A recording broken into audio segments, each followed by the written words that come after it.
Ingabe ungomunye wezinkumbi nezinkumbi zabasebenzi uthi mina sengikhathele ukuhlumezeka emsebenzini, sengifisa sengazathi ngingayiyeka ngalaxaza. Namhlanje singumkhonto wabasebenzi sizele wena ukuthi uqinisekise ukuthi ngaphambi kokuthi uthathe leso sinqumo usuyazi ukuthi kina yini okumele uyenze ukuze ungabi nokuzisola in case uma ufuna ukuthi ukulwele lokho via CCMA or wherever ube sihlangothini olufanele lomthetho ukuze ukwazi ukuthola okufanele ngokuhlukumezeka kwakho, ngabe umqashi wakho, ngabe usebenzisana nabo ama-colleagues kulomgomo umthetho wabasebenzi okungama-legislations ama-national legislations okuyiwona aguidayo ukuthi kena njengomsebenzi kumele ukuthi kena usebenza ngalendlela, okay? Ukuze ungathathi isinqumo ngokuxhamazela. Namhlanje qinisekisa ukuthi kena you stay tuned for this video up until to the end of it. Noma ukuthi ke usuvele usulahlekelwe umsebenzi, umunye wezinkumbi nezinkumbi zabasebenzi abakhalayo njengamanje abalahlekelwe umsebenzi, ukuze ukwazi ukuthi ubone ukuthi ke ngabe unalo ithuba lokuthi ke uthole ijustice engaba sesayidini lakho. Siyacela ukuthi nawe futhi wenze sure ukuthi kena uyalandela le video lena eyipresentation yethu esilethe imininingwano ebalekile kumele uyazi njengomsebenzi. Kanjalo ukuthi kena yonke into isakhambela kahle emsebenzini, konke kusahamba kahle, nawe futhi siyakumema ngoba awulazi ukuthi kusasa likuphatheleni. Ungavuka sewuneyinkinga, kumele wazi ukuthi kumele wenze njani.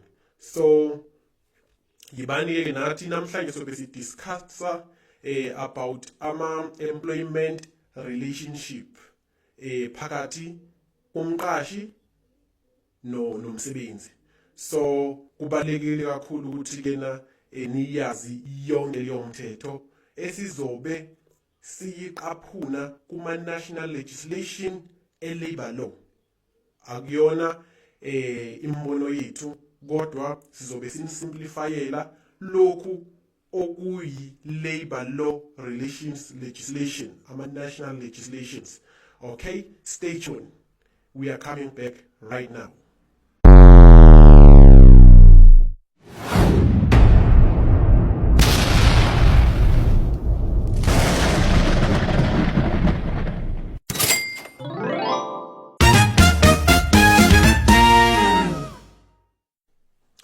All right, we are back.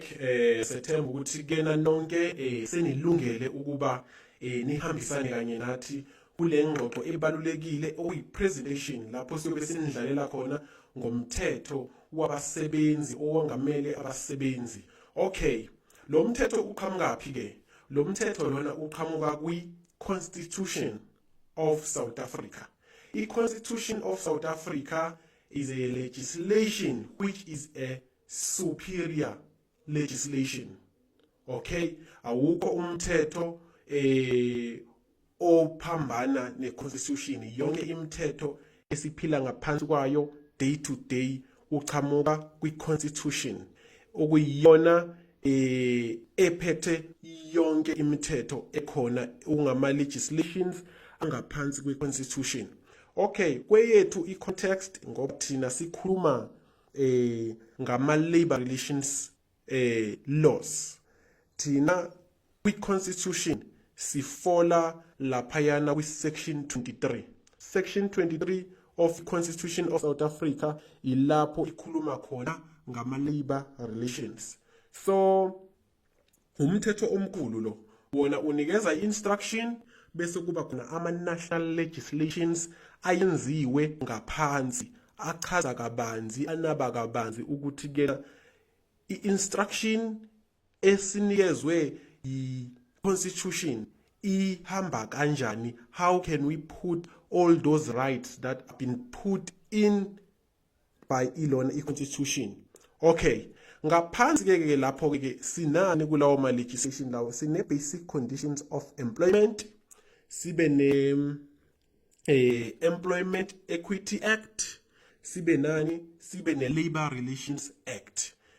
Iwona omathathu basically adila ngokuletha i-instruction yokuthi kena ama rights esiwanikezwa i-constitution ana ku section 23 ukuthi kena kumele siwa implement kanjani, kumele siwa exercise kanjani.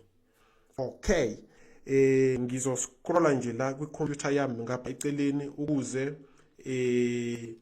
nginifundele kuyilona u section 23 we constitution ukuthi kena uhamba kanjani. Okay, just a minute, I will scroll down. Okay, sifuna u section 23. Okay, where are you? Ayi, sesikude kakhulu. Oh, now section 23. Okay, section 23 ke uthi public labor relations. Roman figure 1 wakhona uthi everyone has the right to fair labor practices. Uphelele lapho. Iyona into eyenzakalayo kwi Constitution of South Africa, inikeza nje plain instruction in one sentence. Then kunama legislations ayenziwe ngaphansi lawe engikhuluma ngawo okuyi public okuyi basic condition of employment, Employment Equity Act and in Labor Relations Act. Iwona ke achaza kabanzi ngalo ma instructions esinikezwa i-constitution. Roman figure 2 ke uthi every worker has a right, bese kuba A, to form and join trade union, B ke athi to participate in the activities and programs of trade unions, C ke athi a right to strike. You know, yena nje i-constitution isinikeza nje yasupply nje ngama rights ukuthi sinama rights ukuthi senze ukuthi ukodwa ukuthi lawo ma rights wa exercise kanjani ayingeni lapho, ayichazi lokho. Then bese kuba nama legislations angaphansi ke ama national legislations okuyiwona ke ama basic condition of employment kubo bonke abakuma companies abasebenzayo. Lo mthetho loyo ufakiwe emabondeni, kuma kiosk, kuma assembly room, ezindaweni nje eziningi lapho kungukuthi ke kuhlanganyela abasebenzi khona. Ifakiwe leyo mthetho leyo ngoba ibalulekile. Kodwa ke ngenxa yokuthi kena indlela ebhalwe ngayo lemithetho kuyaye kuthathe kubavilaphise abasebenzi ukuthi kena bayifunde, more especially nisemsebenzini nize ukuzosebenza. Iyona into eni focus ekuyona, nithole seningasayinaki le mthetho le engamalungelo wenu le efakiwe emabondini lapha yana. And futhi niyaye nibone engazathi yinde izothatha isikhathi like kube nokuvilapha ukuthi kena niyifunde. Kanti futhi iningi lethu labasebenzi esikoleni azange size silithole ithuba elifanayo, so kunzima ukuthi kena i-understandeke ngoba ibhalwe ngesilungu futhi ibhalwe ngolimi lwe terminology ethe uqina endaweni eziningi. Ama terms wakhona amaningi akusi ama terms ajwayelekile ukuthi kena uwezwe ekhuluma noma ngabe ikuphi nje a-strong, so abanye ba intimidate yiloko bagcine bengayifundanga. Ingakho sikhona la siwumkhono wabasebenzi, the sphere of workers, ukuthi kena sizonsimplifyela siyenze futhi kube fun, kube enjoyable ukuthi kena nilalele le mthetho sichaza senaba ngayo ukuze nikwazi ukuthi kena nisebenza nazo ukuthi kena you are protected and you know ukuthi kena how to use le mithetho lena ukuthi kena ikwazi ukuthi inivikele ningakwazi ukuthi niqhaphazeke kalula emisebenzini lapho nisebenza khona. Okay, sesiyandlula ke manje sasingena kwingqikithi le